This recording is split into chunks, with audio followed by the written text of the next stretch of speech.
C'est dans cet auditoire de l'ULB que se tiendra une rencontre ce vendredi. L'orateur, ce sera Salah Hamouri. Salah Hamouri, c'est un membre du FPLP. Le FPLP, c'est une organisation qui est reconnue comme une organisation terroriste par l'Union européenne et les États-Unis. C'est quelqu'un qui a été condamné pour des faits de terrorisme et notamment une tentative d'assassinat d'une grande personnalité juive, un rabbin israélien.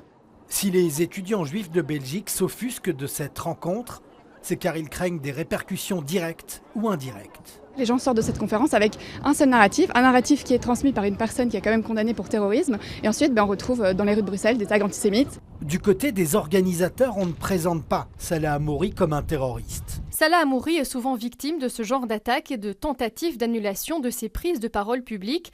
À ce jour, aucune de ses prises de parole, lorsqu'elles ont été maintenues, n'a posé le moindre souci.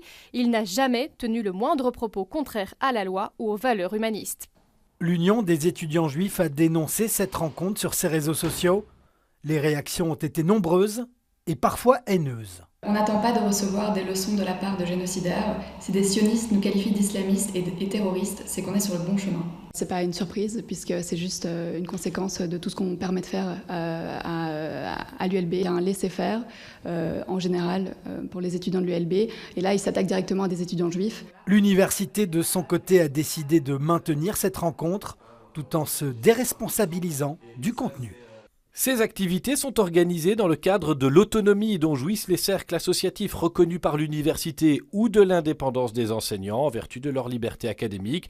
Notre institution n'en approuve pas nécessairement le contenu. L'ULB étant un domaine semi-privé, a le droit de le faire. L'ULB a un droit de regard sur les conférences et doit les autoriser. Donc on n'est pas dans le cadre d'un bourgmestre qui doit assurer l'ordre public. Il faut aujourd'hui que l'ULB prenne ses responsabilités, protège ses étudiants et préserve ses campus, tout simplement. L'ULB ne compte pas changer d'avis d'ici vendredi. Cette rencontre avec Salah Hamouri aura donc bien lieu. Une décision qui renforce une sensation déjà bien présente chez les étudiants juifs, celle d'un sentiment d'abandon.